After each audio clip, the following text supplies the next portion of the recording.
Goodness. No, we are now live. Hello, everybody. Welcome to the longest running show here on JLJ Media. It is the General Hospital Mini Spotlight. Yes, I'm James Lott Jr. And I'm here, of course, with the person who I would do this with or without. I would do it. Well, whatever. I do him. Frank Moran. Thanks, James. The feeling's mutual. It's like my words just getting twisted. I don't know what's going on. I don't know what to do myself. So let me just get out there. So yes, we're here to talk about the week that was in Port Charles, of course, the week ending 10/27/23. I titled this "Cyrus Makes the Rounds" because Homeboy did. We made a couple of places he went to stop by. So we're talking about that. Of course, the Bone Beef Mini Spotlight and the Wide Arm Mini Spotlight are out now, audio and video. They're out for your listening or watching pleasure. They're out there, so please check those out where you find your podcast or here on JLJ Media on YouTube. Also, I talked to Frank's favorite character's portrayer, Bonnie Burroughs, yesterday. We put out an episode called GH30Ds, our sister show. It is out. We talk all things Gladys. We actually talked about Steven Seagal and what he did to her. Not good. So check out that interview. Check out that. I was like, I asked her a question and she's so check out that interview, folks. I'm like, wow, had no idea. So he's a creep, apparently, back in the day. Really? She played his I've seen wife. that is 90s Seagal. Yes. And she played one of his wives, she played his wife in a movie. No, oh no. Yes. One of the early ones, or did Yes. he? It was what I almost said hard to hold. That's Rick Springfield. It's one of those. She said the name on my show, and I'm blanking out right now because Steven Seagal's done a ton of movies. It wasn't unfinished business or whatever, but I think it starts with H. I don't know if you guys look it up at home or whatever. Tell us what it is, because I forgot what it is. But she plays his wife who gets killed in the film, but he had a sex scene, and apparently he was not back then. They didn't have intimacy coordinators or protection. I'll just say that. So listen or watch my show with her. It's out now. GH30Ds, our sister show. It's out now. Check that out. Kids. Yes, indeedy. Rest in peace. R.I.P. to a man who's exactly my age. And it's kind of weird. Matthew Perry. What a surprise that was. That was. Did not expect that. I thought it was a joke at first. Look, I did not expect that at first. Oh. Were you a Friends fan? Yeah. Hard to Kill. It was Hard to Kill. That was what I said. Well, he was hard. Oh. Yeah, and she was not pleased. I mean, who would be? You know, it's like that is the bigger question, right? Who would be? Yeah. So, but yes, like back to Matthew Perry. I'm sorry. Yes. Yes. No. Yeah. I enjoyed. I mean, and Matthew Perry was always great. I mean, he was, when he made the rounds as those guest stars and all those, was it? I guess like 80s, early 90s sitcoms before he kind of made it off on Friends. But yeah, I don't know. I mean, I guess everybody had their favorite friend, I suppose. But I feel like for me, maybe a lot of other people, I don't know. But like Chandler was the one that I enjoyed the most. So there's something about Matthew Perry and the way he just would deliver those sarcastic lines that were just great. He also made me laugh during, I think it was seasons 9 or 10, when him and Monica got together. When him and Monica got together, and it was in secret at first, and people were fighting. That part was all just hilarious to me. Him and Courtney Cox had great chemistry. So I was a fan of that period. I was not a fan of Ross and Rachel. Sorry, kids. I was a Chandler Monica. I was. And the outpouring support from his parents, Kathleen Turner and Morgan Fairchild, which made me laugh, of course, and all that, because his father was a transsexual or whatever. So that was kind of funny. So he was good. He was good. He was also in a couple other series I liked that didn't last. So it was a shame that, I mean, there was the movies he did not work. More most likely not well received, which was a shame. Yes, and we had a pair of Richards go out. Richard Mall who played Bull on Night Court, loved him. And then for me, a personal just favorite, Richard Roundtree, Shaft. Yeah.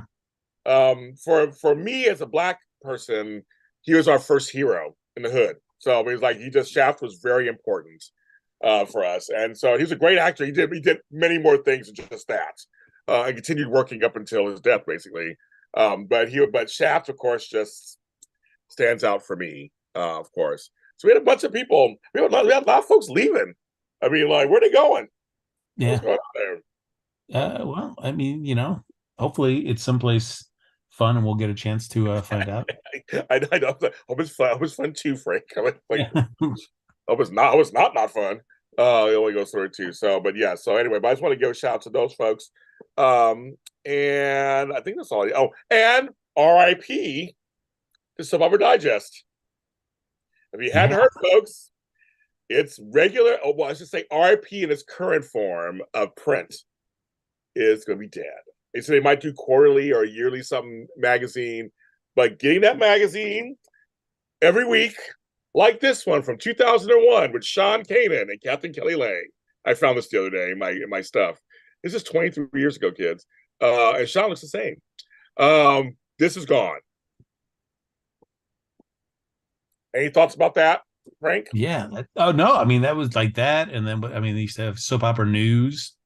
Yep. Uh, Or yeah, weekly, all those back. They're all gone. yeah. It Hopes in depth. yeah, All those. yeah. Oh, there you go. Yeah. Yeah, there'd be a time where you could just go to those those counters there at the at your local grocer and just see it packed. I mean, Yep. and just reading like the circulation numbers that they had back in their heyday, Wow. compared to I'm sure they're just a shadow of their former selves these days. Yeah, nobody's closing up the print if they're not making any money. Like, oh no, we're making too much money in print, guys. We'll close it I down. for me, Frank, I'm old school. I used to work at a newspaper back in the 80s. I went to school for nursing and in journalism. I wanted to be one. I wanted to be one of both. And so I have an affinity for magazines, newspapers. You can watch my Daytime Today where I actually talk about this in depth. But I used to go to newsstands. If you're from Chicago or New York or LA, they had newsstands. They're outdoor newsstands. You walk up and get your magazines or paper. And I saw those slowly close over the years. And then Yeah. magazines get slimmer and slimmer and slimmer. And then ones like Entertainment Weekly and all that, they all canceled also. They all went out and they're just doing online print, digital stuff now. So it's just kind of, I saw it coming. And my mother gets the newspaper still, and it's like this thick. And I'm like, oh, like, what's in it? I'm like, I used to love it. The Sunday paper and everything in it. It's like this thick. Yeah, it's and it's a shame because with such few soaps now to cover. I mean, There back is. what, like, I guess 80s, 90s, when it was I mean there were just so many more soaps. In 2001, folks, let me just tell you the soaps they were covering. They were covering all three networks. They were covering All My Children, Another World, Bold and the Beautiful, Days of Our Lives, General Hospital, Guiding Light, One Life to Live, Passions, Port Charles, and The Young and the Restless. That was 22 years ago. And and now it's what it's four. Four, three on network and one on streaming. Yeah. That's it. So we've seen it. We've seen it in our lifetimes. We've seen it. I mean, just it's gone down. So rest in peace. We'll see what happens with them. So what else is going to actually do? They probably do year-end specials, things like that. So they probably do all that. But Yeah. it's circulation's down. Yeah, I mean, you see like Entertainment Weekly. I mean, even though they're still covering their as an online magazine, I don't know. It's like, oh, we have our own, like, our special digital cover. Like, okay, Yeah, great, means but nothing. I know that. Also, oh my god, I'm looking out because there was. I had heard something about comics were going through some weird thing too about that for a while before they got into print. Like they were not doing as many or something a while back, or something when they switched over to print comics. I oh mean, yeah, traditional comics. Was there like a big transition on that too? I mean, for me, yeah, and that's sad for me. Is like I mostly read most of my comics digitally these Or you days, do and now? that's just, You do? Oh wow. yeah. Okay. Just because, like, yeah, for me it's space. I've been reading them my whole life, so I've got so many. And I mean, Yeah. you see these bookshelves just littered with trade paperbacks and hardcovers and stuff. It's just like I am like kind of maxed out. So it's just like Yeah. it Yeah. is much easier for me to be able to just read it digitally. And if it's something I really like, then I'll get a nice hardcover collection if possible for that. Yeah, it's tough. But yeah, they're going the way of record stores and video, so they're going out. It's like now it's like that. I just purchased the 8 CD set of Prince's new release of Diamonds and Pearls, the extended. I want it. You can get online, folks. You get well on Spotify, so you get 7 discs, but the eighth one has all the extra stuff. So I did pay the money to get the whole thing, the physical copy, because I collect There these. you go. Yeah, So, I know people were kind of shying away from that, yeah, especially when streaming was supposed to be this holy grail of like everything you've ever watched is going to always be and available, it's and now not. people are realizing no, companies will pull stuff off their streaming platforms for a variety of reasons, and they're not seen anywhere else. So I think people are still really now kind of realizing how important physical media is if you True. want to be able to kind of always know for sure you're going to have whatever it is you want to listen to or read or watch, that you actually can still. Yeah, I agree. So yeah, so it's sad. Okay, let's go on to the soap that is still on the air by skin of its teeth. What Um, a what a exciting way for us to get into it. We're all like enthusiastic about life, the industry. it's like let's watch General Hospital. Um, we'll start with Cyrus. Cyrus is out. Cyrus is out. He visits Austin. He's lurking around the airport, around the hospital. So he visits Austin and Mason. We get to all with that in a second. Dr. Robinson, and he found his way to Trina, and by way of that, Spencer. What are you thinking about all this? I mean, knowing who Cyrus is, of course, you're going to see these scenes of him going back, and of course, as we've talked about, Cyrus is always, you know, for whatever reason, whether it's he likes to just needle people or just push the envelope. There's just that lack of awareness, like, okay, maybe I should just exit the scene, the situation as quickly as possible. But no, so it's always like, especially with the Trina one, where he's like, "Oh, I will leave," and then as he's making his way, he stops. And I'm like, Cyrus, don't. You were going great, just kept going out. But no, but before I go, I just like, no, Cyrus, no, no. He doesn't read Uh, the room. He doesn't read the yeah, room. I feel like that was probably the more interesting scenes because it was bringing Spencer in to see what Yes, because I did enjoy Cyrus and Spencer's relationship in prison and how that was developing. Um, I agree. so to see how Spencer would react to that, Well, you uh, saw he was kind of like not mean to his uncle, yeah, but he was trying to protect Trina. It's like he was trying to. You could tell he was trying to find that line of like, okay, get you out of here. Like he touched him, like patted him, like you can go now. And you're right, Cyrus still has to stop and turn around. And if you ever need anything from it, nobody want anything from you. Nobody wants anything from you at all. But that's why I like it, Frank, because Cyrus is a wild card who doesn't care, and he actually makes people interesting to me when he comes. I mean, Jeff Corbett does such a great job. I don't mind his silliness. I just don't mind it because it's just like I like the character. I don't mind it. yeah. The one thing that is about all of this is that yes, he pulls that uh like that heart attack, which it's certainly not faked. We know it was Right, a legitimate heart attack. right, right, Uh, right, right. but it's I feel like once you've kind of cracked that well on yourself of having a heart attack, I feel like it's also you put yourself in a place where it's more likely than somebody who's never had a heart attack to have another one. So I'll be curious to see just how intimidating a presence that he will be able to be. I don't know. I think part of me is things like, yeah, guys, isn't that a little chink in his armor for everybody that's been fearful of Cyrus? They're like, like no, no, no. This guy's already had a heart attack. He's old. He's washed up. We can take him now. I don't know if that's going to play into the storyline at all. I liked when Alexis and Laura met up, And they were, and at one point, he ended up talking about. Well, they talked about everything. They talked about it was a great conversation. I kind of liked it. They talked about Yeah. Nicholas, talked about the kids. They have a lot in common, obviously. And I love when Alexis goes, well, that's the Cassadine side, that kind of thing, and whatever. It was cute.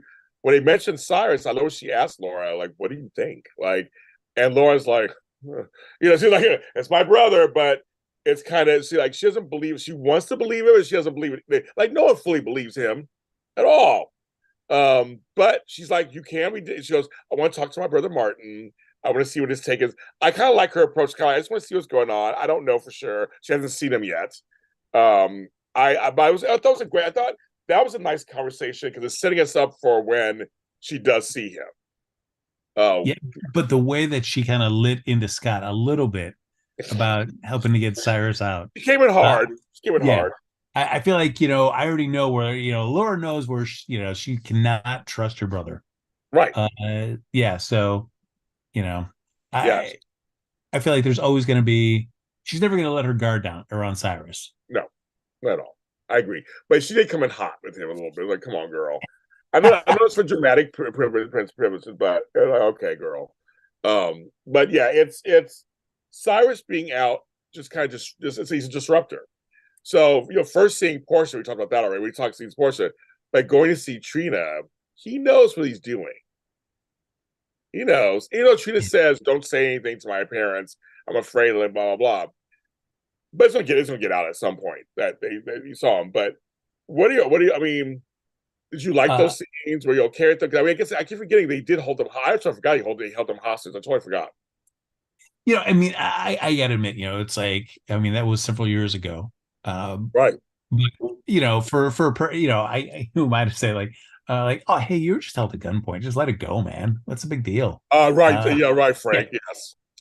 right. That I is one of those things that you do not easily forget, I would Right. imagine. So I can understand Portia and Curtis and Trina all being frosty at him. I mean, Laura being the difference, just because I guess being related to somebody makes it a little bit more complex than somebody that was not. So I could see, Laura's like trying to, navigate some of those waters emotionally about where the relationship lies. But we all know Cyrus is, he's up to no good. Yeah. So Yeah. And see, Alexis. I'm sorry. I heard the conversation because Alexis knows what that feels like. So I kind of like if they could talk about it just yeah, honestly, and she knows what that feels like. So having a shady brother or two, running around. So what I uh, did not enjoy was the scene between Curtis and Portia, where of course Portia, she's got to move home. She's got to move home. She's got to get out of that dorm. Like, ugh, yes, okay, no, but at least Curtis left the house. I mean, he left the house for a change. I'm like, okay. I mean, they. I love. First of all, I did love Laura and Curtis talking finally. yes, It happened a long time. Like, time had gone by a while, and I know she was gone. So I'm glad when she came back, she saw Curtis. I like them together. I do. I like them when they held they're hands, and, talking. yeah, and it was not like Curtis needed to be broken down or anything like that. Just Nope, to see him nope. genuinely excited and grateful to have Laura over there, it was nice. It really just showed, I think, like, yeah, that relationship. Like I said, they've been a lot of adventures together, which they have at this point. They have. Yeah, It's kind of like, yeah, they have their friendship, they have their stuff, and so it's a friendship we didn't expect, right? Just like, okay, I didn't expect. And I remember Donnell saying he was such a fan of Luke and Laura's adventures, he can't believe he's working with Jeannie Francis. Like, he said, can't believe it. So I think it's cool. I think it's kind of cool, and I like seeing friendships on these shows. Um, hmm you don't show them enough sometimes. I do like them. Yeah. How do you feel about friendships on the shows? those are the best because it is uh those moments where you get to see somebody, where it's taken outside of a storyline for whatever agendas these characters might be going through in their own storylines, but to see uh seeing people that genuinely care about each other in scenes, or seeing those characters stand up, not in a romantic sense but just in a caring friend sense for those people in other scenes in storylines, is always great for me. Yeah, I agree. I think it's wonderful. Um, so Cyrus is out, everybody. So he's out.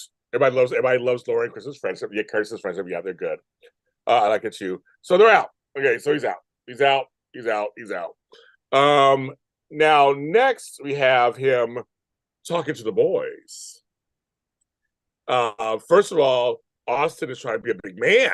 He's trying to be a big man instead of to homeboy about Ava. And he did try calling Ava a few weeks ago. She's like next. She's not. No, we won't talk to him. Yeah. But he's like a little kid trying to step up to the parents, and then he goes to Mason, and then homeboy says, "You got to bring me to see Mason." So even all those things, I thought Cyrus was creepy. I thought he was really good. I thought actually he was really good in those scenes with Mason. Yeah, where it was all about like, hey, why don't you tell not just me, but what you did, Yes, and how it was not what I asked you to do. And so Austin, see, don't be mad at me. Don't be holding up a scalpel to my neck. You dum dum. It's your stupid cousin. That's an idiot. that he betrayed him. His cousin betrayed him. Are you? I just because you like Roger Howarth and you want him to have I want him to see him do good work. Uh, do you feel like this whole now that we're getting out Cyrus is out, so we can get more involved in that? Do you feel like this is going to be opening any doors to more interesting stuff for Austin? I feel so far the character Austin started out with some promise, and for me, it's fizzled out. I have no feelings for or against him. He's just a character. He pops. They don't even have him on all the time. Roger Howarth is an Emmy-winning powerhouse actor, and I feel like they're not using him to his potential. Oh, very So true. at all. So hi Angela. Angela's in soap news in there. It's just I don't see his potential. So I'm just following along to see basically kind of how it's going to play out at this point. I mean, I can't see him and Ava being together. He screwed her over royally. I mean, she's Ava. Yeah. I'm like, let's get Ava back to being Ava again. I would like that. And the character makes I know folks don't like him, so he actually makes me laugh. I think he's somebody we need someone who's kind of like him because the way he says "cuz" creeps me out every time he says it. But like he's a piece of work themselves, and I wish they won't do it, of course, but I wish they would delve more into their childhoods with Cyrus. Yeah. Like, what is that all about? Because Cyrus does feel like, and Angela, I'll agree with you on that. Angela says they ramped up my interest in Austin a lot on Friday. Yes, well, when he goes to smother Mason and TJ's watching, then he was kind of like, oh, okay, I can wake up a bit. My ears perked up. And even with Mason and the TJ thing, I thought of you, Frank, because we finally so he was one of the guys from all those years ago. There we go. They're really stretching stuff, but it made it a little interesting. It's like, okay, it made a little interesting. I was like, okay. And it made sense where you're like, yeah, of course, because that was a Cyrus operation. Exactly. So, and I love that TJ ran to Jordan to tell. I'm like, good. There's no dragging out. But so I agree. I was like, okay, I want more. If I can get more of that about their childhood, because we got that with Franco. Remember, we got that later with Franco and Drew and Jason. The whole thing. We got that. We got backstory. I would love to have it because we know that Roger Howarth can do it. We know Jeff Corbett can do it. We know people can act. We know they can act. The frustrating thing is, it would have been so nice if they would have continued to foster and develop that Austin Quartermain relationship. I know. So by now, imagine having scenes with Cyrus and Tracy. Right. Tracy's she's no stranger to mob stuff. No. To be able to see the two of them kind of butting heads because he's now using Austin to kind of get more involved in Quartermain stuff. I feel like why would Cyrus have just kind of closed or like even within the world? Why would Cyrus be cool with that avenue of being able to get his hands on stuff be closed off to him? Like why storyline wise, I could see whatever reasons the writers and producers decided to kind of veer away from Austin being really involved with the Quartermains. But logically thinking, even within the world, like Cyrus, I think would still want Austin to be making those inroads with the Quartermains because it would think like, hey, yes, I can get myself some fingers in Quartermain stuff. That's respectable. That's great. So it's a shame that I don't know. Shame that the producers and writers did not keep developing that relationship. Yeah. But it's like, but Mason, he's getting more airtime. We're getting to know more about him. He's very troubled, clearly, man. So, but I would love to know more about Those that. meds. He needs those meds. Those meds. Give me my meds. Give me my meds. Okay, so I'm like, is this fucking what's that movie? Oh my god, I'm thinking on the movie, but yes, it's crazy. I just think that there's something creepy going on there with the three of them and their upbringing. So I don't know. I just think, but I think it's really interesting that this whole the pillow. He just turns off the machine and casually grabs a pillow, and So I mean, I'm sure he's not going to die. TJ's probably going to stop him. Probably. I don't know. I mean, I'd be down for him being dead. Because why not? It would, in terms of endearment. Thank you. In terms of endearment. Thank you so much.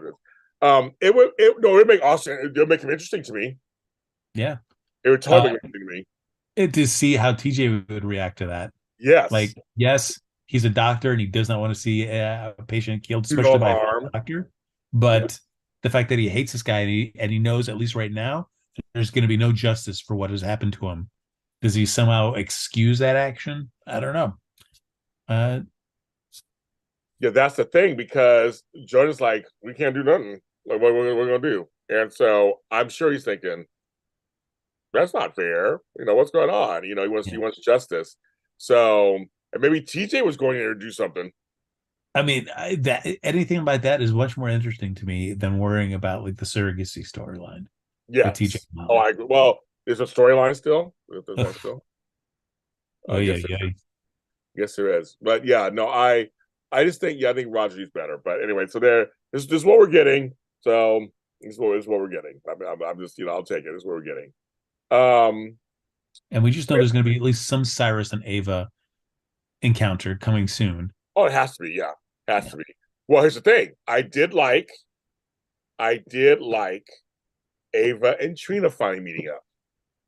Again, another example of a great friendship for a show. Those scenes of them talking and genuinely sharing how they feel about each other, great. Yes. Those are the kind of scenes that I enjoy, whether it's Curtis and Laura, Trina and Ava. Oh, yes, give me that stuff. I agree. And I was like, oh, this is so nice. And when she says, you're like, I got like another mother, like you say, mom, that really, and she brought up Kiki. And yeah. I mean, Lamora Rest can never do wrong for me anyway. I just say, as an actress, she's just so good. I mean, she just, with that little tear in her eye, she's touched by it. She never thought she would have that again because Kiki and I love that Trina's like, yeah, even though I have all my parents and all that, but you taught me something and you changed my life. But she did. I like what she said about the gallery and opening up to art. Because when I was in New York, I thought of you. That's like a regular reaction we would all have. Yeah, that's like a regular reaction. And then Ava's just saying that it's like she has very few people in her life that care about her with like no agenda. Yeah. And how grateful she is to have Trina in her life for that. And it's like, that's awesome. That's just, like those are the scenes like to take the character of Ava from where she came on and she's killing Connie, right. to where she is now. Like that's the great stuff that we've talked about. Like soaps can take you on that journey. They can, and like we were saying before too, it's that whole thing of it also makes sense. Everything she's saying makes sense. Yes. So it's like, yeah, she's like, oh yeah, no, because Avery's a kid. It's just a very different. So it's not about daughter versus daughter or whatever. It's like, no, it's just saying that, Avery's a kid. You're an adult. I can talk to you. I lost my adult daughter. It makes sense. I love that. That's why I'm like, these moments, yes. And I always say this, a lot of times you just need a moment like this sometimes for storylines to look good. Throw Yeah. this in here and there. It's good. It's good. Yeah. So I like that a lot. But yes, But see, Avery. Oh, Grant, his Grant. oh yeah, for me, like I give me those types of scenes any day. There are too many times that we watch a soap where there are just like those filler scenes where it's just spinning wheels or it's repeating storyline points. And it's just like, come on, guys. It's like when you give us scenes like this, we know you can dial in on these characters and just tell, these nice emotional moments. And it's just this this does nothing, I guess, in the bigger picture about driving storylines forward, but it just re-solidifies and these relationships between characters and just makes you appreciate them so much more. Uh, it's just like give us more of those types of scenes rather than the repetitive wheel spinning scenes that you tend to do. I agree. That's I agree. I totally agree. It was good. And Avery needs to find out that Nicholas is alive, please. Can somebody tell her, please? Yeah, I don't like. I like. Andrew said that she gets told tomorrow, I think. So, yeah, she needs to find out that Nicholas is alive. Let's put her out for misery at least on that one. Cheese and crackers. That'd be nice. So I like that.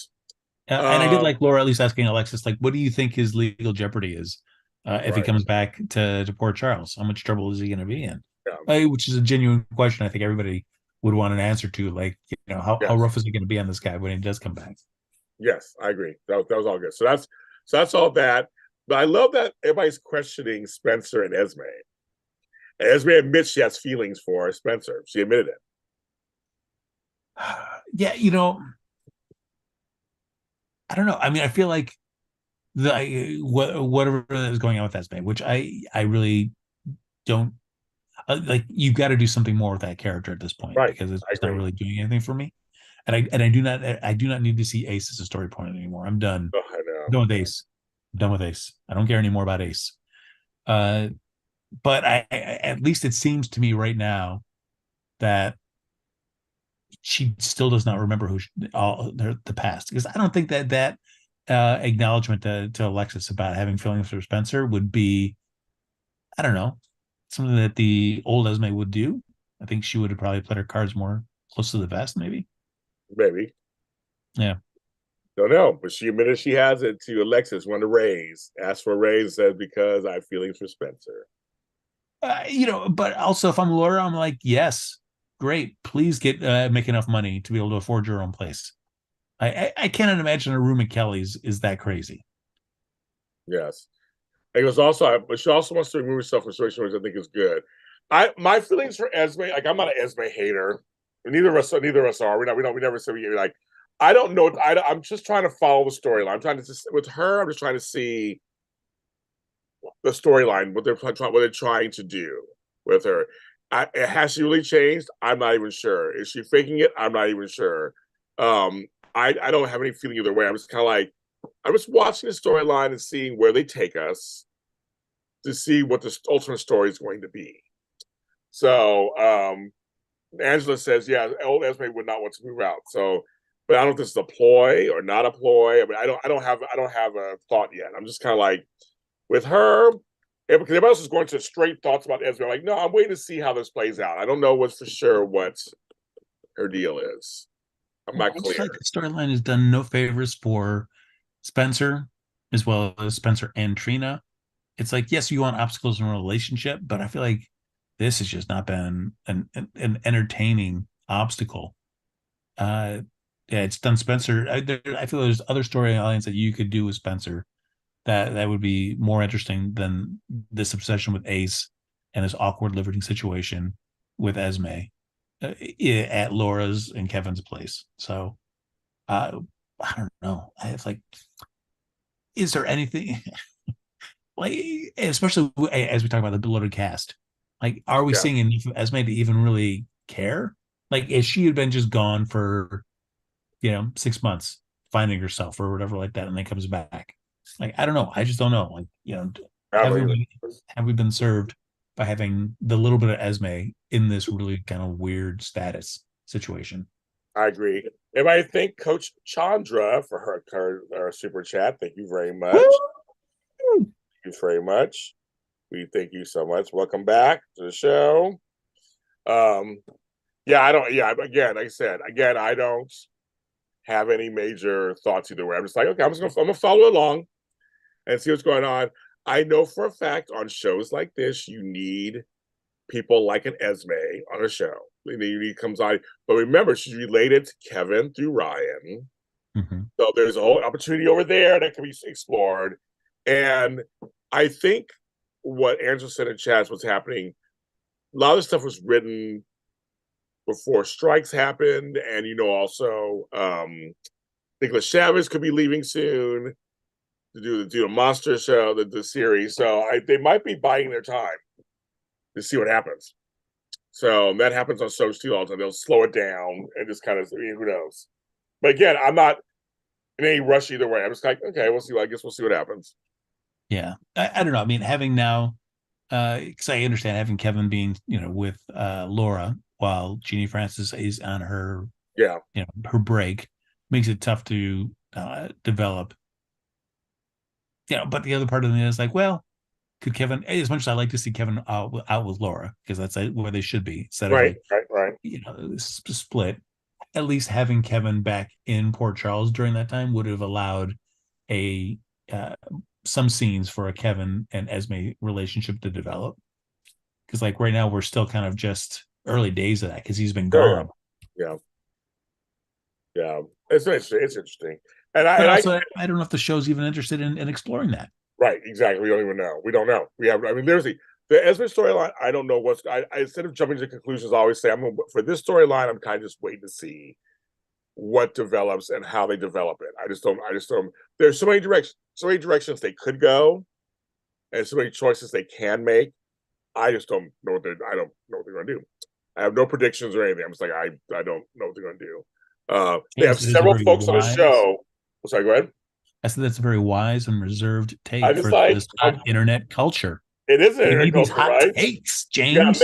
gotta make a decision now and stand by it. No, in this case, I'm like sitting and waiting because they have two storylines of amnesia at the same time. Yeah, that's weird. But they each have their own purposes. So I'm not like with Ned. I have nothing to do with them either. So I mean, but that leads me to we got to talk about this, Frank. We got to talk about this, Frank. 1 minute I was jumping up and down excited. The next minute I wanted to cry in sadness.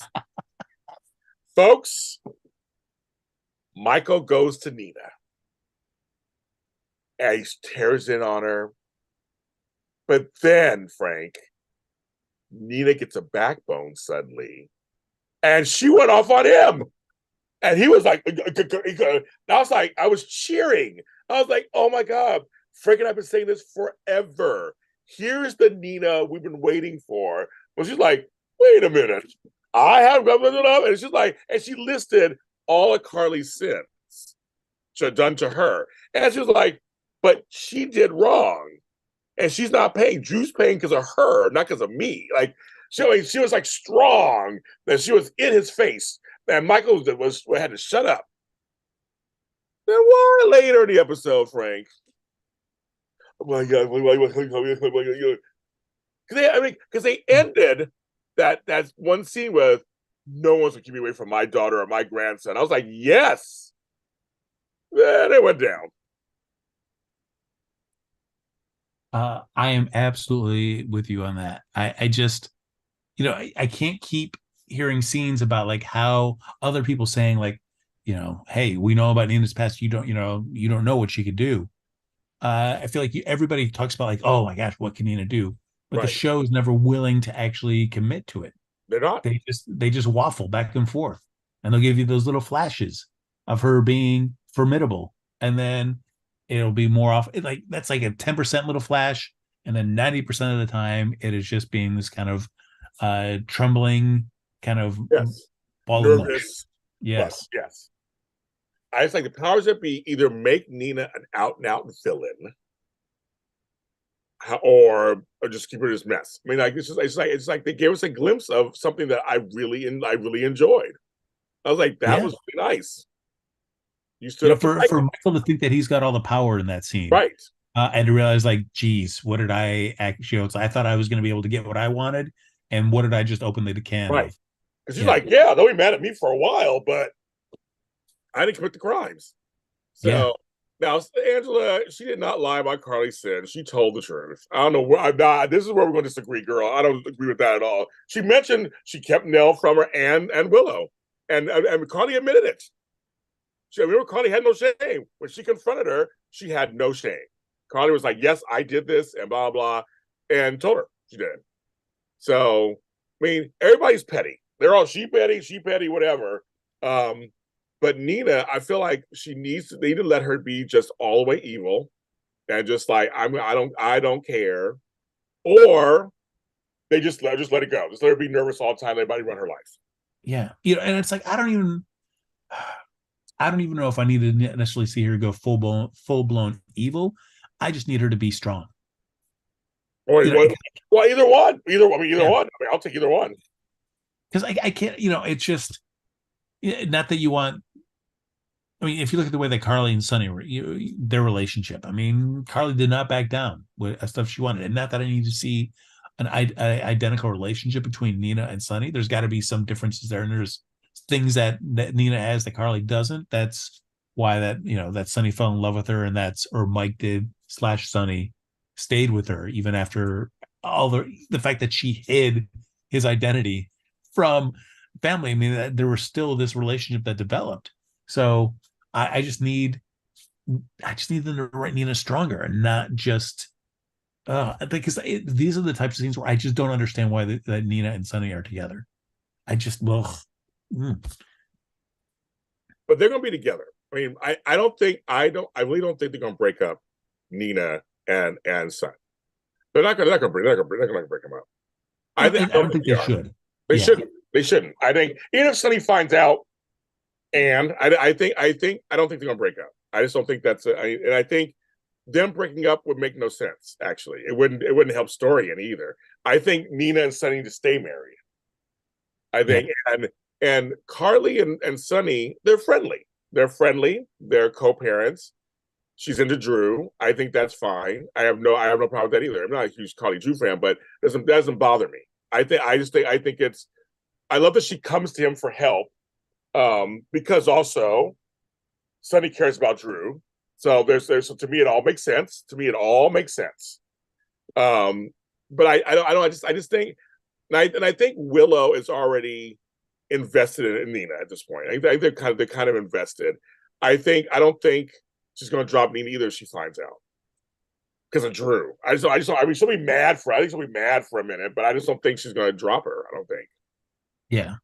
Uh, See that is I don't know. I feel like the writing is failing me on the show because like I watch these scenes of Nina and Sonny together, and they might talk about their feelings for each other, and I just don't buy them. I just don't feel it. It's just like they're together because the show said that they're together and that they care about each other. But I just watch these scenes and I'm just like, eh. Not like when I could watch Carly and Sonny, even though they've got all their baggage and stuff, but they would give them those scenes where they would also talk about how they would feel about each other. And I don't know, you would just buy them. They resonated more with me. And I just feel like the show is kind of, for me, has failed to really make me just be as invested in the Nina and Sunny relationship as I feel like the show wants me to be.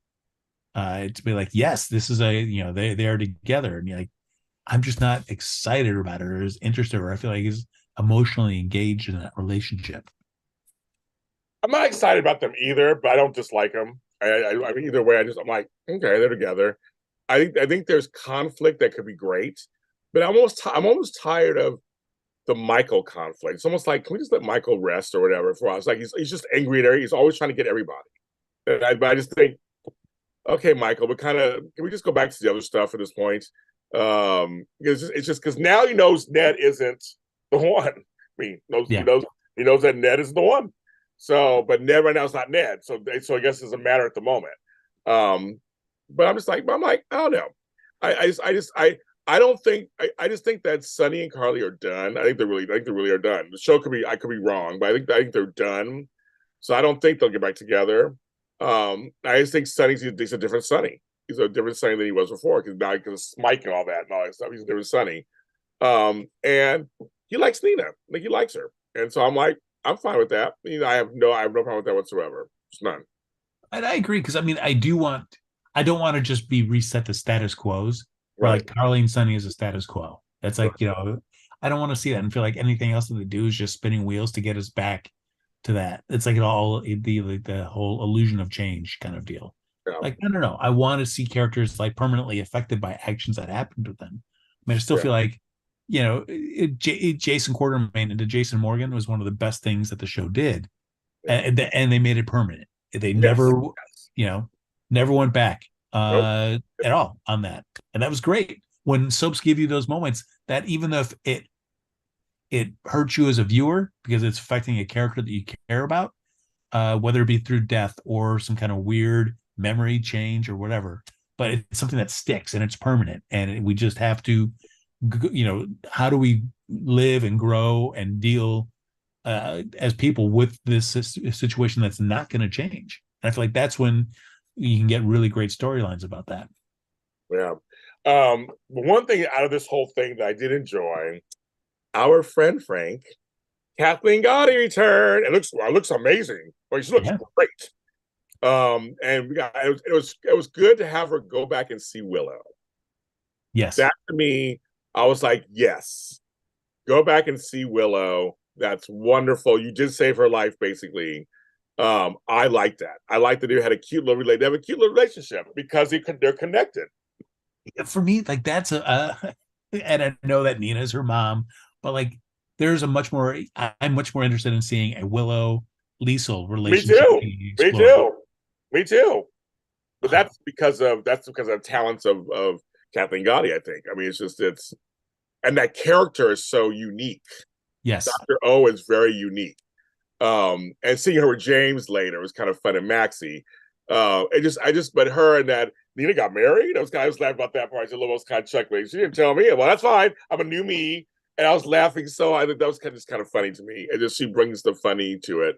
But I'm much more, yeah, I'm interested in Liesel and her her grand niece, Willow. I actually like that. Yeah. I mean, we still have not seen, I'm hoping that means that we're going to get a Scotty and Liesel scene to kind of find out like what's going Yeah, on. Is there any chances of that right. relationship being kind of repaired? And I feel like, Willow, oh, right. uh, you know, again, it's one of those where, at least for me, and I don't know how you feel about this, I just feel like it's the show's writing it to be this way. And so I need to just get on board with it. Yeah, Although, but not feeling that the show is kind of believably shown me this relationship really developing, which is the Willow Nina relationship.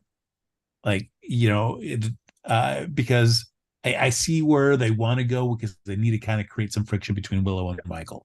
At yes. some point, it's all going to come out, and Willow and Michael are going to have this conversation about how Michael's been, handling the situation. But I still don't buy the Willow Nina relationship. It's just Well, see, it's tough. I'm fine with it. I'm fine with it. It's just because I don't care about Willow, but I don't. I'm fine with it. It's a character that to me could die, and I don't really care. But I will say because they want to speed up a bit, so you said because of the Michael conflict. Actually, I would love to see Willow with a backbone too, and tell because she's been controlled by men her whole life, at her mother's and also I want to see her say, you know what, I don't care. I like Nina, and I want my kids like their grandmother.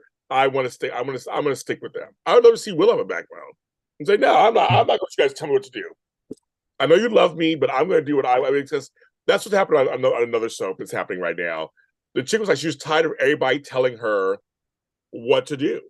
It's like, and Sean just said in the chat, she could learn some stuff from Lisa a little bit. It'd be kind of fun to see them develop in some kind of way. I mean, like, let's give Willow's the good girl, which you have to have on a soap opera. You have to have that on a soap opera.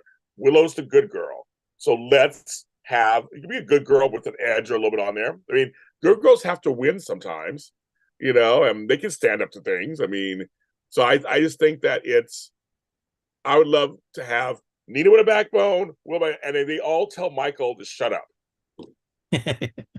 Michael, just shut up. Just have a seat. Let the grown folks handle. We'll handle this. I would love that because I'm just tired of it's like Michael's attacking everybody all the time. Like, okay, can Michael sit down for a second? It's like let everybody let the grown-ups do their thing. And I would actually I would like that. That's what I would, Oh, that would be nice. you know. No, I get no, I get Eddie Flowers. She's not the only parent. However, comma, she can say something and give them back and forth. It's like go back and forth. I mean that's kind of thing. Uh, you know, and it's to cause conflict. I want this couple is boring to me, so give me some conflict. I'll take some conflict, Yeah. and I'm ready. I'm ready. Just give me some conflict. That's what I mean. It's like Michael blackmailing Nina. That could be fun for Willow to go, what are you doing? And then I mean it's all messy. The whole thing could be deliciously messy. So I'm like, let it happen. Like let's make it messy. I'd love to have a messy family situation. That's more exciting than what we're seeing. I'm like, let's give us that. Yeah, and it doesn't have to end in Willow and Michael splitting up. It can be really icy and tough for a while, for Yeah. sure. But I don't feel like it doesn't need to be the extreme, because there's still something about like people staying together, whether it be like Edward and Lila. I guess I use that as more like that because of all the stuff that happened over the Yeah. course of their lives together. But it's just like, yes, some terrible things can happen, and you can be mad at each other for them, but ultimately you're going to stick together and work your way through these things. Uh, but yeah, it still can be really interesting scenes, but it doesn't have to be either they're together or they're gone and they're separated. No, you can still be together and have it rough. I mean, the thing is, they both are connected to other people on the show, so you can keep Willow on and you can keep Michael on. I mean, it totally works out fine. They don't have to be together, and that's fine. And that's they can totally. I mean, they're gonna have be at odds with each other, and Willow trying to find herself as a woman, and like who knows?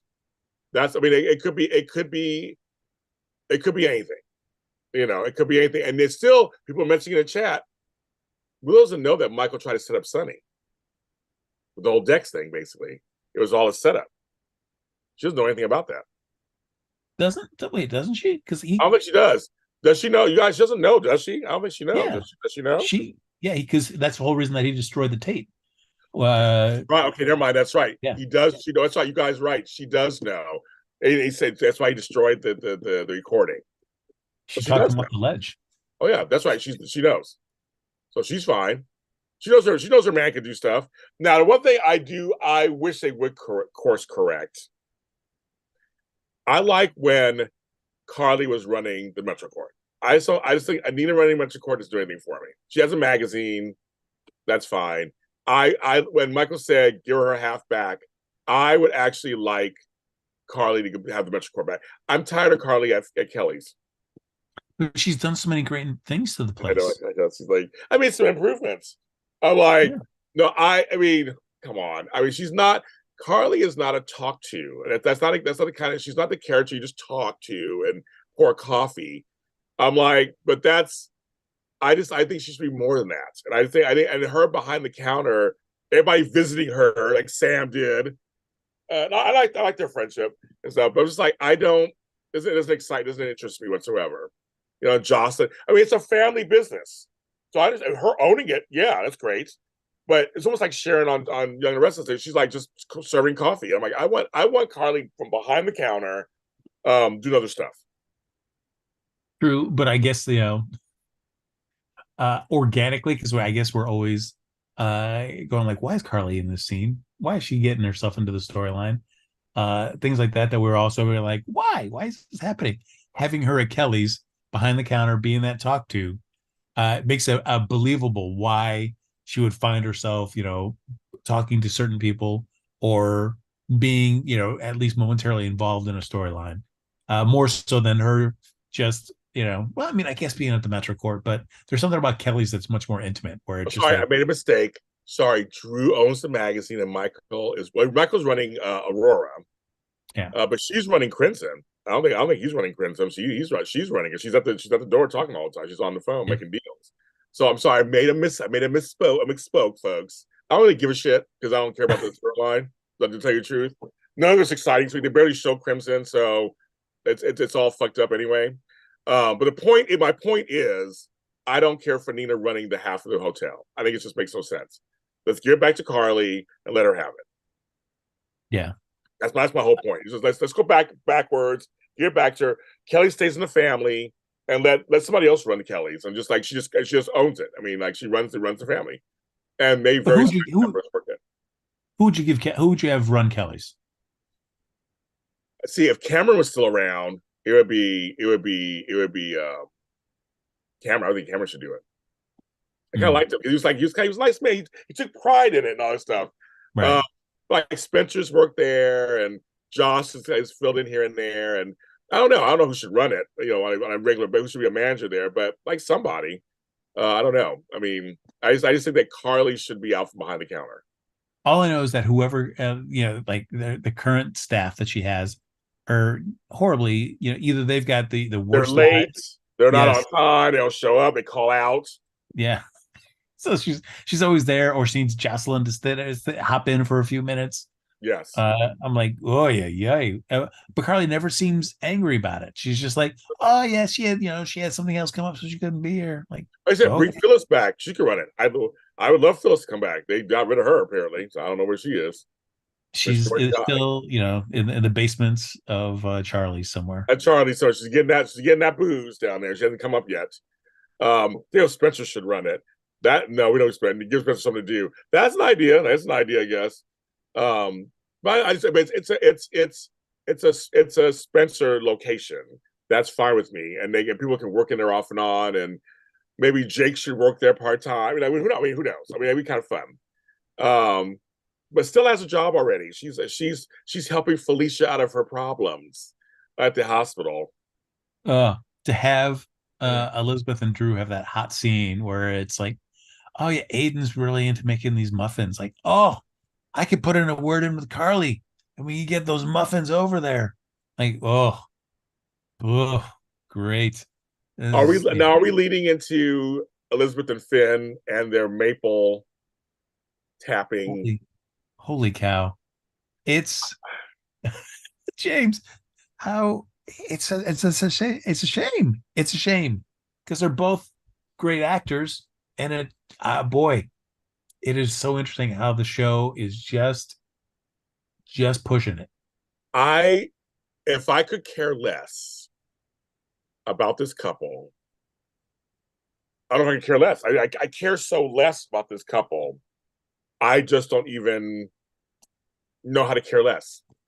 And I'll give them the sets are cute. They're trying to get some outdoor sets. And the thing is, here's my thought, Frank. Everybody at home. So I'm watching these scenes. I'm watching not just these scenes, but all the scenes. I was like, that's actually Angela. That's pretty funny. I see what they're trying to do. They are seriously. I get points. They are seriously putting the time and effort into Liz and Finn. They really are. They're trying their best to convince us they should be together. They're starting over, second chances. I get it, but they really are showing us. I was like, wow, they're getting lots of scenes and they're getting time, and they're really. He had a haircut in his office. I mean, like they're really giving them. They're giving us some screen time. However, I just don't care. This couple, to me, I'd rather watch paint dry, but that's more exciting in some levels. I'd rather what's a horrible thing I'd rather eat carrots, and I hate carrots. I have a carrot phobia. I would eat carrots instead of watching this couple. It just what's the exact phobia regarding carrots? That's all I want to talk. I'm feeling nauseous already talking about it. I'll tell one day we'll talk about it. But the point is, no, like carrots. And now all I want to talk about is this carrot. I need the carrot. I know you do now. You want to talk carrots. Do the carrots. The point is, I just am, and I know maybe there's fans out there. That's great. You guys can have it. You love it because they're giving. If you're a fan of them, they're giving you storyline. They're giving you scenes. They are really. I was going, wow, they really are trying to make us like them together. They're really working it. For me, I'm out. I just don't. I fast forward through the scenes. They do nothing for me whatsoever. Nothing. it's I can see like this whole second chance at love kind of thing that they want to do, Right. but I feel like the frustrating part is like I feel like they've skipped the step where we needed to see them their relationship kind of crash and burn initially. We wanted to see them kind of move on, be with other people or have other experiences, and then find their way back together. And then realize like, holy cow, yes, we do have something good. Let's see if we can make this work. And then get these scenes that we're seeing now. But we didn't get that middle part. It just went from crash and burn to like immediately right into this. And it's like it's like, what? What? This doesn't really make any sense to me. I needed them to have a little breather from each other to be able to come back and find each other again. And if you want to do this storyline and get me reinvested in a Finn and Liz storyline, you got to be able to show me what it's like when they're apart for a little bit. To be able to be like, okay, yeah, I can see reasons why they should be back together, or why this does work, or why these characters would want to try to make this work. But I didn't get that part, and so now I'm just getting these scenes, trying to buy like, hey, here's lots of Liz and Finn scenes, but I'm just like, why? Why are we getting all these? They're getting good. Like I said, if you're a fan of them, you're getting a lot. I mean, they really are giving you storyline. They're giving you storyline. I just don't care. Yeah. I'm not invested. Don't care. There are two characters I like. See, I like Elizabeth. I like Finn. I like them separately. I like them. I just don't care about them together. I feel like they killed that situation a long time ago for me. Yeah. I mean, they worked so hard to just break that relationship down and show Yes. you like, wow, this is all messed up. Finn's acting like a creep. Liz has got secrets. Yes. She doesn't quite understand it, hasn't been able to process yet. And instead of like, hey, here's some time for them to kind of work on themselves or have other experiences, maybe be in other kind of relationships, even just for a little bit. Nope. We went from crash and burn to like, oh no, we're still just chatting to like, hey, let's keep doing this. Like it just doesn't track. Well, they're good. I said they're good. If you like them, then good for you. You guys have a great storyline because you guys like it. For me, I fast forward. I just there's nothing for me.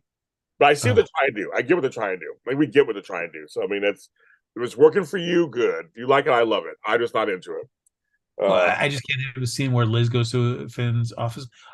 What should I pack to go to Vermont? Like, ugh, why is that a scene? You're a grown woman. I You know know. how to pack. I know. It does. They're trying to be cutesy.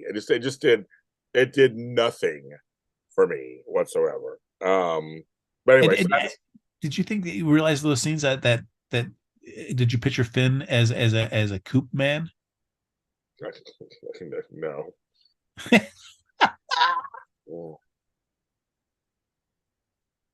I Like, just yeah, like I said, I'm done talking about them. I got nothing nice to say. Just good luck. If you guys like them, you guys have some good storyline coming. I just don't care for them whatsoever. but you admitted, James, you got a little excited when you saw them do that mutual hand washing scene. Mind if I get in there? Let's both soap up our hands. Oh wait, now we're touching each other under the water. Hello. It is time I'll never get back. That's the problem with that. It's time that I'll never get back. Just touching each other's faces with your wet hands. We're in love. I just and we're not doing it either, Frank. I'm not touching your face with wet hands. Come on. Let me just imagine me caressing your face with my soaking wet hands. I'm Just all dripping wet. Leave me down. alone. I'm all wet. Loud. I feel like that. I'm not a fish. Um, Oh, the scene of her sticking her finger in Finn's mouth with the maple syrup.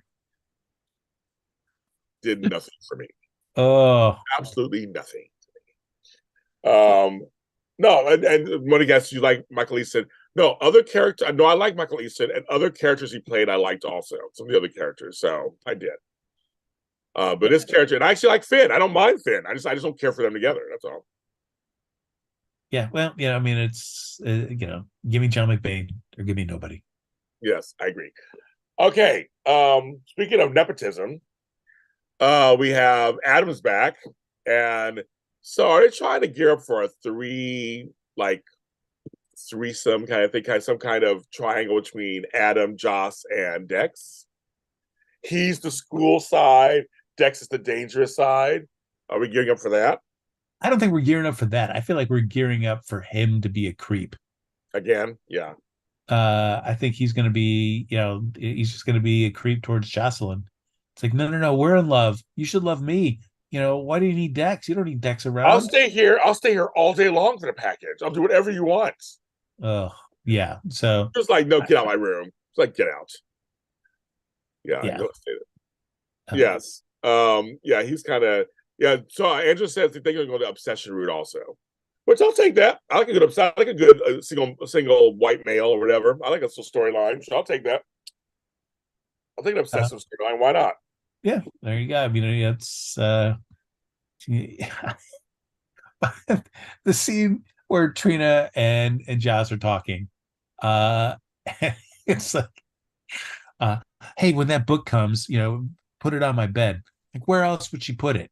Yeah, I know. Like, what a dumb scene that was, and a dumb conversation. It's like, come on, Soaps. It's like, I am all fine if you want to have these two girls talk because they're best friends and they're roommates, but come on, don't put dumb dialogue in their mouth. Nobody's put it on my bed. I would know where to put a package. We've got plenty of packages in the 2 years we've been roommates together. I know exactly where a package goes. Oh, also, I'm just a human being with common sense. I would know if something came for you, I would put it on your bed or your desk. Oh, dumb dialogue. Come on. Yeah, everybody thinks in chat because he saw the sex tape. Remember that? And he was keeping jobs before that he's going to go the obsession route. I'll take that shit up. That's so exciting. I'll take it. I'll He's take it. gonna creep. Yeah. Keep it on the down low. That's all we can say. We don't own the rights. TLC, we don't own the rights. But yeah, no, that's yeah. So I'm gonna mention that's such a short scene. Also, we have Miss Lucy, Lucy,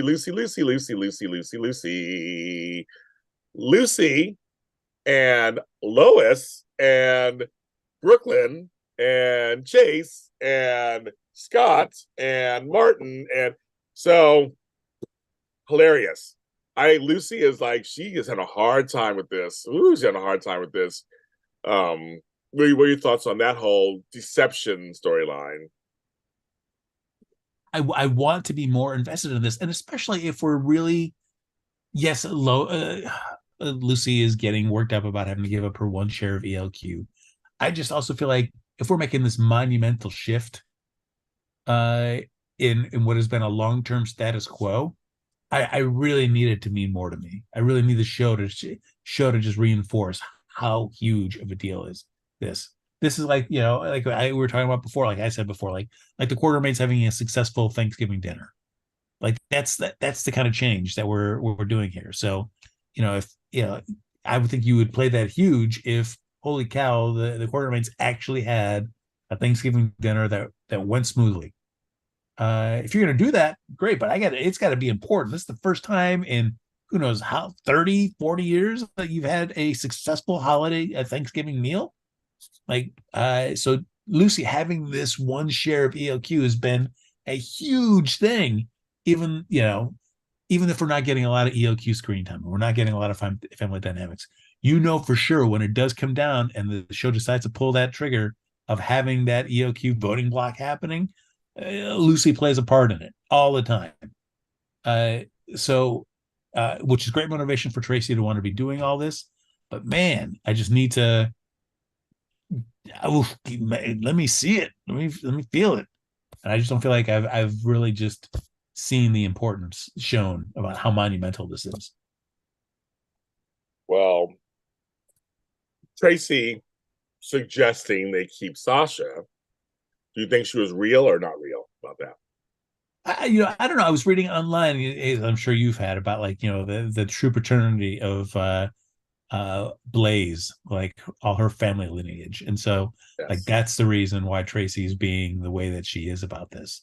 But it did seem like those scenes seemed weird to me. Like they stuck out weird because why is Tracy so adamant about this? Like what she's saying in the big picture, yes, is right, and I can buy that. But having it come from Tracy, was weird, like out of the blue, unexpected from that. Is so I feel like I need the other shoe to drop for why Tracy was so adamant that Sasha would be around, and I feel like we uh like nobody in that scene asked the question about Blaze to Tracy Right, to be able to kind of start that little ball rolling on that. right, Uh, because I feel like that conversation also just cried out for, well, could we have two spokespeople? I mean, we do see a lot right, of right. Yeah, major makeup companies have multiple celebrities yeah, do different stuff. Yes, you have your spokesperson, but you can have a Nicole Kidman and a Halle Berry. yeah. They're going towards, you're showing the range for your demographic for your product. So the fact that it's like, yeah, we can keep Sasha, but can we also do stuff with Blaze? Would seem to be the natural follow up in that conversation between Lucy, Maxie, and Tracy, and that never, it for some reason that just the whole like, well, yeah, let's keep using Blaze situation never really occurred. It was just very much like an either or kind of deal, and it seemed weird to me. Yeah, because also Angela brings up in the chat. Of course, Tracy hated Sky. Remember that? That was good. She thinks Blaze could be hers and Alcazar's daughter. Could she be Lila Ray? That's a whole thing. We talked about that too. I would take all that. It's another Quartermain, so to speak. I'd take all of that. I don't know. I mean, I hope they play it out. That's something. Well, all this sounds great. I'd love to see it play out. I do like they have been playing a little bit of Maxie going. She's trying to survive. She has this new house. She has the kids. We're seeing James and Georgie more. I kind of like it. They're just trying to show her trying to navigate. She's friends and she's trying to navigate her way through this. I kind of like it. I like it. We Uh, get regular stuff. yeah. Um, just, and I know that's just how Lucy is, but there are just, I don't know, Yeah. there are times where Lucy gets written in extremes and scenes where it's just like, I just need them to dial it back just a little bit to have her still have her eccentricities, but to also be able to deliver, you know, story beats and emotional beats to be able to help drive these things a little bit better. It just gets a little she just gets flustered and worked up. I'm just like, why are we? Come on, She did mention her duck, Sigmund the duck. She mentioned the duck. There you go. I remember Sigmund. Oh, the duck. I don't know how long ducks live, so I guess he's dead. But She has them stuffed. I'm stuck. That's right. Yes. I like the character Sky too, you guys. I like Sky. Um, okay, we're missing. There's a couple things left. Oh, and we also have. I mean, you're speaking of all that, Yuri kind of becoming like the major domo of the Quartermain residence, which is like, Yes, I'm digging that. It's been a while since we've had that. me too. I like that because years ago they had Homeboy doing it. He was so fake about his name. It was a great character actor. Yes. I forgot his name. He was good, and having Homegirl. When she was there, when she was the demolisher or the Punisher, or she was great too. So it's kind of nice to have that again. I would be so invested if they really gave us full Quartermain, like they used to, made it a full family, showed us more at the house. They're giving us some scenes there, but I would love more full Quartermain stuff. It's gold. It's all gold. And having Lois back, Reginald, thank you, I was his name, Reginald. I liked him. He's a great actor who played him. I would love to see more. And having Lois back, we know Lois is not here for good, folks. She's not the main part of the story. She's here to massage things. She's here. I like her being here. It's fun. It's great to see her, and Rena Somer's playing her great. So, but she's not here for her own storyline, but she's here for other stuff. And so, when she's talking about Tracy, talking about I bought the company for her deception to give to. It is weird. It's like again, but see, I like three-dimensional characters. You can't tell if Tracy's being sincere or not. That's kind of the point. Tracy's always been that way. I actually like that. That we're not really sure exactly where Tracy's coming from, and that could be a good thing. We just don't know. And so I'm willing to see where it goes because it is Lois, it is Tracy. Am I into deception? Not really. I hate the Deceptor name. If I hear that one more time, I want to beat myself with one. Like Deceptor. Oh, it's the dumbest name on earth. But I don't mind it. And yes, Annie, I did notice Brooklyn's accent comes out more when she's around Lois. My mother's from New York, and whenever she goes back to New York and comes back home, her accent is thick. So you pick it up. You go right back, you pick it up. So it's very it happens. It's very true when that happens. It's very true when that happens. I love it. Yeah, it's and I guess we're still waiting for this other shoe to drop between Martin and Lucy Right. about his involvement in all this, where it just like, just like, I don't know why we're waiting to just have that story beat. They forgot. Yeah. They probably forgot. Who knows? Yes. Oh my God, I'm stretching, guys. I've been sitting in this chair all day. Oh, I was gonna read your comment. You just got rid of it. Okay. Monica is fine. She was gonna talk to you. But the actress is actually doing. Oh, she's okay. Leslie Charleston's doing okay. She may be back on soon. Yeah, accidents do happen. Accents do happen that way. Yes, they do. But I just my mother when Frank goes back to Chicago, his Chicago accent comes out. I don't know. That's right. I don't know if it does or not. I don't know if it does or not, but also when they go back home and it does come out, and so it's funny how that you just kind of pick up on it. It's a natural thing, but yeah. What are we missing? There's a couple things we're missing. Of course, we're missing Cody and Sasha's reunion there at the stable. Which I don't mind. Of course, I'm a horse lover. I'm an equine person. I love the horses. I love it. So for me, as I see horses, great. I like them together now. I think they fully have made it so. I am getting a little tired of and so is Dante, everybody else, of the I can't tell Mac I don't deserve a father story. Oh, That yeah, part that beat's been hit too many times. Yeah. Like, okay, Yeah. we get it. We get it. So that part I'm like, eh. However, I like Sasha and Cody. They work for me right now. They work. He's a different person when he's around her. Yeah, and it's I mean, she's in the loop on his current set of secrets. Yeah, as he is with her. So it's like, all right, we're all on board. We know where each other's coming from for this. So yeah, although it's like logically and realistically, it's a scene that you want to happen more often in soaps, is where they at least they played up that Sasha was leaving town, and it made absolute logical sense for characters. It's like, yes, I know this stinks, guys, but after all I've been through and whatever X storyline that I've been through, like, I just need to get out of this town. Oh yeah, I feel like I want to see that more often on soaps, where it's like, if you want to give a character a rest for a little bit, it makes sense. They just went through this crazy stuff. So if they had taken Sasha in for 6 months, 8 months, like, and said she moved to Austin, I would have totally bought into that, and I would have also been fine with it. And then if you want, she's a lovely actress and actor, and you'd want her to, it's great. She's got reasons to be on the canvas, but I'm also done with you want to just give her a rest for 6 months, bring her back then afterwards. Great. Yeah, but I like them. No, I think they actually are writing them correctly. After his whole entrance, we didn't like. I feel like this part I like. I like this.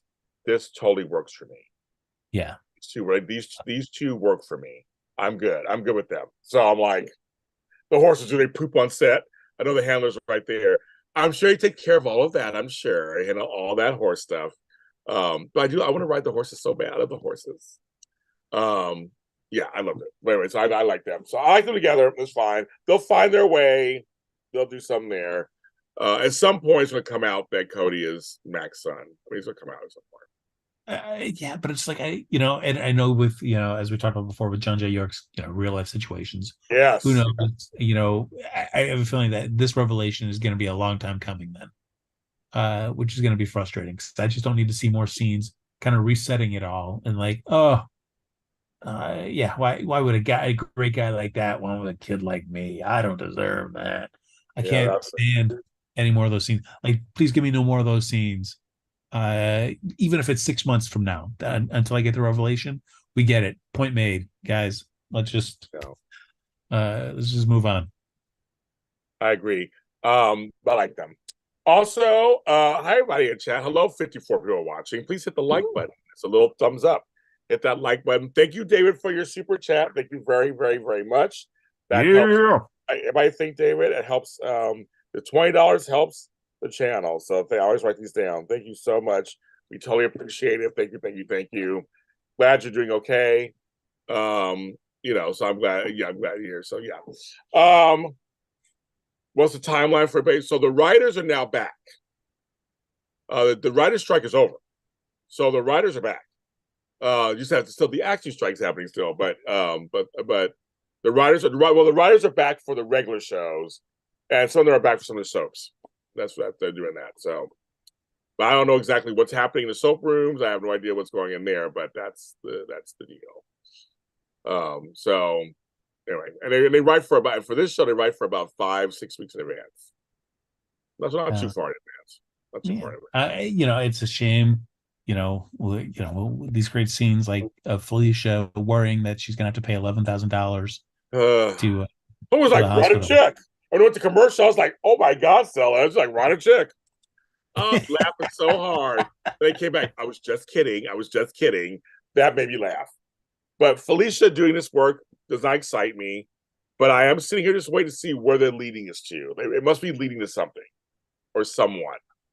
Yeah, but I guess we have to see where it goes. But it's right. like it's more interesting than having like a Sam and Felicia old school, new school detective agency going with Spinelli in the mix. Right.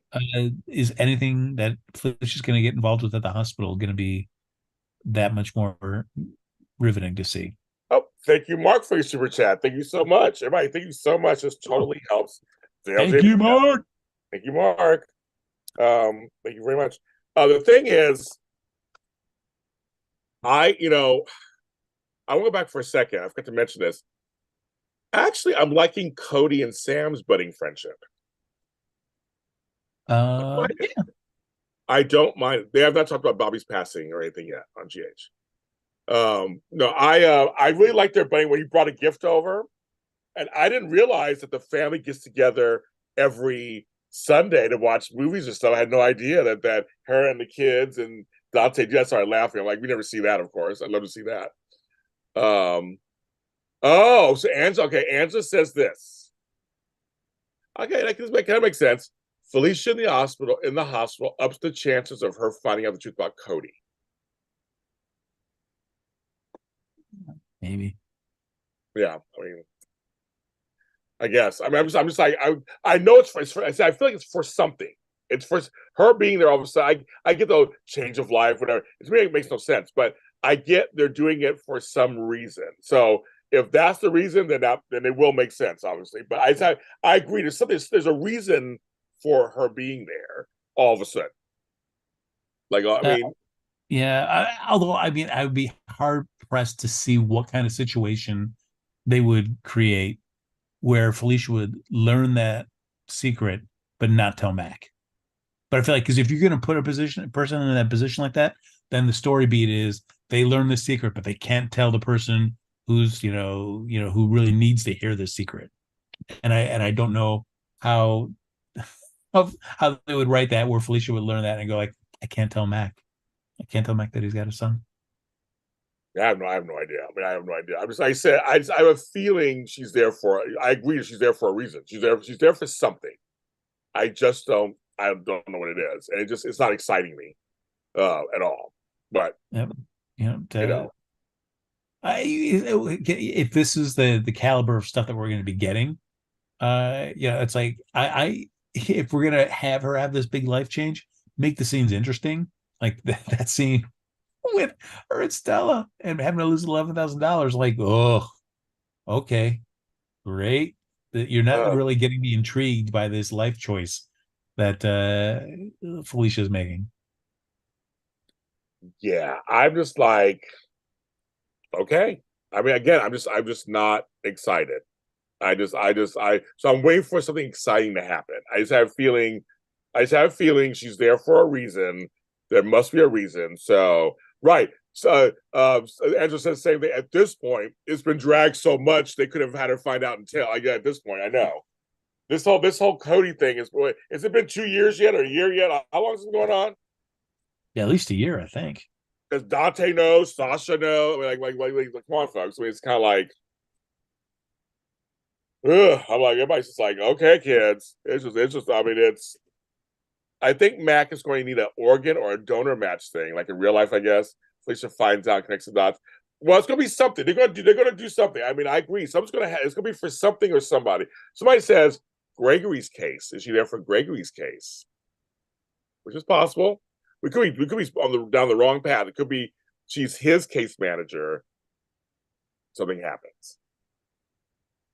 Yeah. It's Boy. possible. It's possible. Could be possible. Again, it's just a, Hiding, going no. down storyline that I'm not a huge fan of. Right. It's exciting, no. But that's possible. You're right. That's totally possible. I guess I'm not excited. No. I I wish keep I waiting for that wish I last was. minute misdiagnosis. Gregory, we're wrong. It is not ALS. It is something else that is so similar to ALS that people misdiagnosed you. And now you can be around to be in a triangle with Tracy and Alexis. Well, I know. Because I like Gregory and Tracy and I like that whole situation. I like it. So I don't know how you feel, but I like it. I enjoy it tremendously. And Yeah. I don't know if there are two characters that would, two strong women that would want to, deal with whole triangle nonsense. So I can understand that not lasting very long, but however long those scenes would kind of play out, I'd be much more interested in seeing those than the ALS storyline. Or if they decide to have Tracy and Gregory go that way, Yeah, or let's just stay friends. I'm good. I'm good. I'm good. I'm yeah. good. I like that. I like that. I'm good. Um, Because there's something about like I don't need uh the era of Gregory mansplaining journalistic ethics to Alexis. I need that being over with. I'd rather see, like, even though it was a little ham-fisted, but seeing the two of them have those scene with the judge as they're kind of trying to get that information out. Much more interested in if they had kind of developed more of them crusading, truth seekers for poor Charles, trying to fight wrongdoings, journalistically rather than through legal means. I rather would like to see them doing that, the Woodward and Bernstein of Port Charles. But I guess we're not going to get that. I know.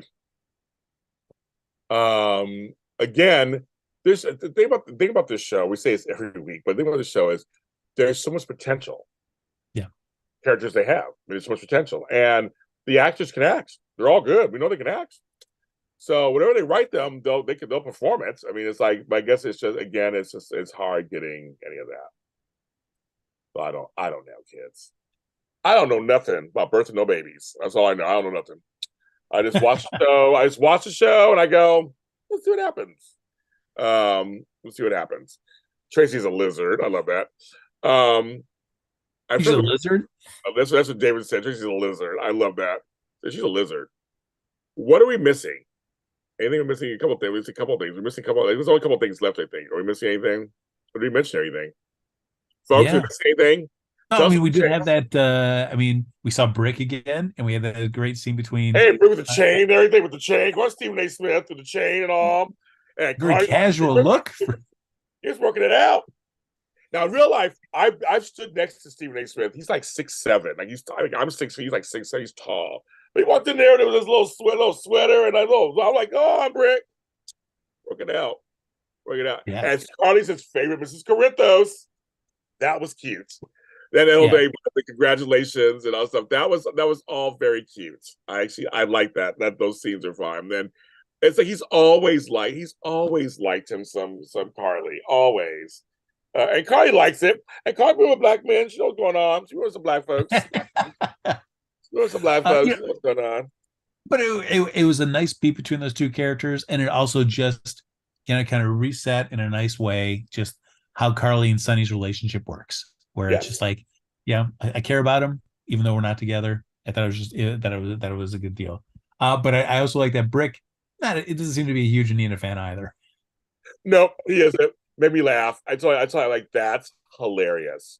But I agree with you. Yeah, it did accentuate that they're friends. They're an extended family. It's what it is. They're an extended family, and Carly and Sonny and them. And when things go down, they come to each other. Yeah. And Brick is there to help out, no matter who, what's it, who, or whatever.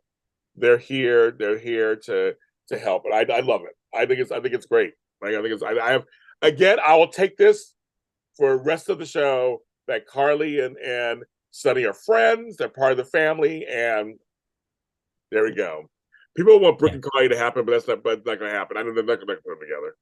They should, but they're not going to. That's too many people in Sonny's circle. They're going to do that. But no, yeah, I agree with you. It was like, okay, I like that, and I like the little scene with Dante and Sonny. I think how There you close go. they are. They've come a long way. They did come a long way from when he Yeah. was Pirelli or whatever. They came on there like they came a long way. I did like, I'll never forget though that you were supposed to be my best man. Oh, there you go. Yeah, And he was just like Sonny genuinely surprised about the boxing tickets. Like, oh, for real? Like, yeah, you did this? for real, I don't for know. real.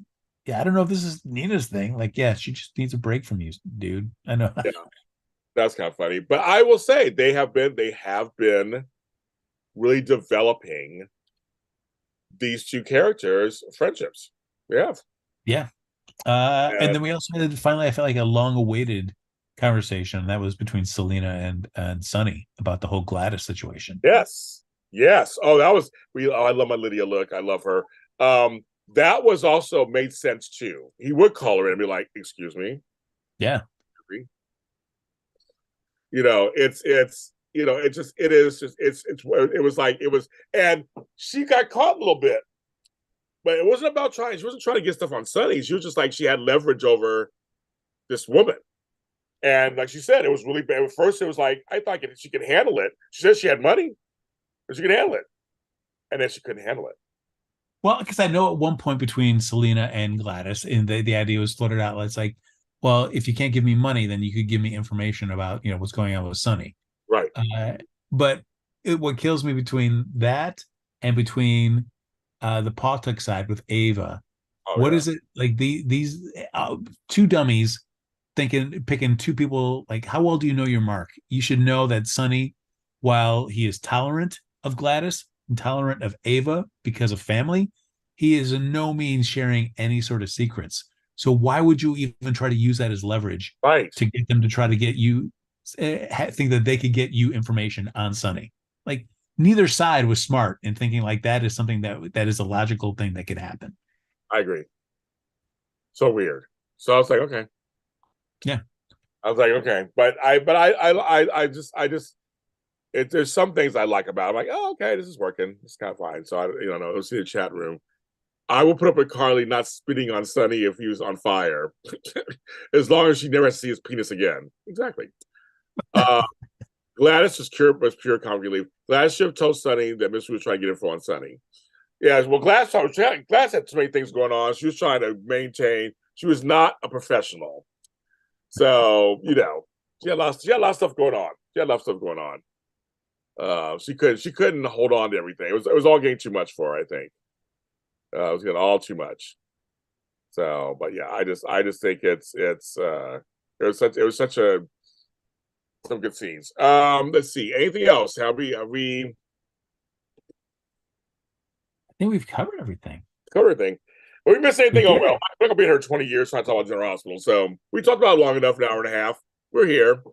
Probably more than the show deserves, but we talked about it. The show deserves much more than that, James. I'm waiting for it. I watch the show every day. I do. I watch it. I watch it first. I'm watching that first, then Bold and Beautiful, then Young and the Restless. That's how the last couple weeks have been. So I do watch General Hospital first. Where does Days fit into that? I haven't seen Days in a while. I don't have enough time. I Wow. don't try to catch up on anything. I have to watch the shows that I do, and I don't have enough time. So sorry, Days. I haven't seen it in weeks. Wow. I read about it. I haven't seen it.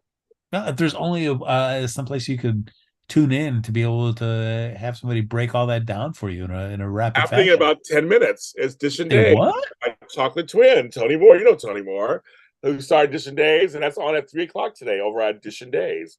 They talk about it over there. So that's our sister channel, our sister folks. And I'll probably be in that chat room laughing at them over there. And they'll probably be talking about Day of Days because they were there last week. And Tony hosted it successfully.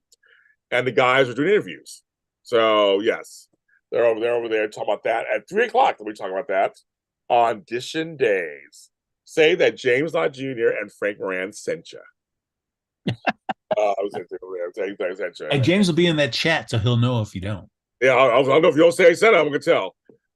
We won't be here next week, Frank, because I have my daughter's birthday, so I'll not be here next Sunday. We'll not be here. We'll be back the following Sunday. We'll be back, and so that's like Veterans Day weekend or something. So we'll be back for that. But For the troops. For the troops. But we're doing subs for the troops. Exactly. Right. But we won't be here next week. We'll be back soon. We will. Sign up for my Zooms. They're out there. I have a Zoom next Saturday. It's called the Everything and Anything Zoom. That's what they decided to name it. Next Saturday at noon 6 Standard Time. Join us. Sign up and join us. But also have all these Zooms for November, December, and January all out for your enjoyment. So sign it up out there. Frank, we're New Year's Day with you and Flobo, right? We're doing one on New Year's Eve, New Year's Day. Oh, New Year's Day Zoom we're doing together. We always do. And it's during the day on January 1st. We hang out, we argue with each other. It's fun. It's actually a lot of fun. Actually, I was going to see Flobo on Tuesday. Actually, I'm going to see him on Tuesday. Thank you, Gladys. Thank you very much. Thank you. And Frank does the Loki after show. He'll be there with John Dunphy and Kim McAndrew on Tuesday night. I engineer, so you'll hear my voice at the beginning. Tuesday nights at 7 p.m. They were doing episode 4 this week. It's 4, right? That is correct. This week. So check that out live. It's us live. Of course, check me out on my morning shows. Live. Tuesday at the Cow Palace. But Frank, where can they find you otherwise? Find me on social media at Happy Go Jackie. And what is your email account, Frank? Fans right now. Uh-oh. He was at 251 last time, which I was shocked. That's true. Let's see here. Here we go. 252. This is crazy. He's at 252, 241. That is crazy, Frank. There you go. Like 1,000 a week. 1,000 a week. You're just going up. It's crazy. If that was all like quality, it's just, I'm sure it's just a bunch of spam. Spam. And they also did Frank see Bonnie's interview? He probably won't be watching it. It's fine. That's why I did the interview by myself. So I'll just do it by myself. We'll just talk. Me and her will talk. But again, there's a difference between the actor and the role. So yes, always Bonnie, delightful. The character, not so much for me. Yes, and she knows that. She loves Frank. She knows that. So just me and him, me and her. But everybody, you can find me where all James Lott Jr. is sold at James Lott Jr. on all social media platforms. Yes, Frank. Did you at least give me a shout out to Bonnie? We did. Oh, we did. I totally did. Oh, we know we did. Of course we did. Of course we did. That's the whole point. We talked about you a little bit. It was all fun. It was all good stuff. That was fun. Are you taking a yoga class with her? What? Is she still teaching yoga? Yeah, I think I'm going to. We were saying, because I have my yoga mats and everything. So I used to take yoga. I said I should come out to Studio City, and then we can have lunch afterwards or whatever. She goes, "Yeah, come on out." So I'm gonna try to hook that up. Oh, look at you. We become friends. We become friends off and on here and there. So, but she was at the Graceland event this weekend. They all like Graceland, and so she's out of town. Yeah, I've been to Graceland. It's very magical when you're there. I wasn't even a huge Elvis fan, but I felt it when I was there, Frank. I felt it for sure. There is just something walking through that house, and it is just a slice in time. For me, it was driving up Elvis Presley Boulevard, and seeing Lisa Marie first. It's on the right-hand side, the way we were driving in. And that plane is huge. Mm-hmm. I was like, oh my God, this Lisa Marie. And then you drive further up, and on the left, there's your Graceland. So, and my name's on the wall. If you want to look on the wall outside, it says James Lott Jr. was here. And I forgot whatever date I was there. So we're on the wall. Everybody else said. But the place was magical. It was like, it was a trip being inside. It's cool. It is definitely worth it. Even if you're not an Elvis fan, just to Yes. it's just walking into history. Just there's just Like, an era of that 70s look to it that is oh yeah, just I love that shit. I love that. That's my time period. I love it. Oh yes, it is. oh my I word. love all that ornate, gaudy. Uh, Yes. no, I love it. I love it. I'm a fan. I love it. I love this. I love the '70s, folks. Sorry, that's my time period. I love the '70s. The gaudier, the better. I loved it. So yeah, so they were there this weekend doing an event. So when she gets back, we're going to talk, and I'm going to talk. And so I'll probably film stuff. I'll probably film it and all kind of goodies for you guys. So follow us on Facebook at GH Mini Spotlights. It's like there's like 6,000 of you or whatever. I gotta wait to talk to you guys more. Thanks for that page. And then also thank you so much for making this show one of my top number one or two shows every week, audio and video. Frank and I appreciate it. Absolutely. Without you, we wouldn't be doing the show. We sure wouldn't. We'd be talking to ourselves, and that's boring. Yeah, I'm just sitting here just saying my thoughts about GH just out into the void, nobody caring. Nobody So cares. thank you. Yeah, so you guys really make this show. I mean, the numbers we get every week, I'm just very pleased, impressed, and humbled by it. So this is my second longest running show of all time, besides my organizing show. So you guys are doing it for us. So thank you. Everybody, have a good week, couple weeks, and we're back. Take care.